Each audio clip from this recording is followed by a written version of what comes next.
আপনারা জানেন যে সাভার উপজেলায় এই যে একটি বংশী নদী আপনার পিছনে দেখতে পাচ্ছেন, এই বংশী নদী হলো যে দখল করে, অবৈধ যে দখলদার রয়েছে তারা হলো যে নদীর পাড় দখল করে এবং নদীর অংশবিশেষ দখল করে অবৈধভাবে বালু ডেজার্ট দিয়ে বালু হলো যে উঠে এটা অবৈধ ব্যবসা পরিচালনা করে আসছিল।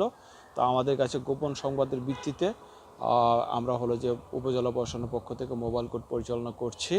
ইতিমধ্যে আপনারা দেখেছেন গণমাধ্যম কর্মীদের সম্মুখে এই যে ডেজার ব্যবহার করে বালু উত্তোলন করা হতো, ডেজারটা আমরা সম্পূর্ণ ধ্বংস করে দিয়েছি এবং এই ব্যবহারের জন্য যে পাইপগুলো আছে সেগুলো আমরা অকেজ করে দিয়েছি।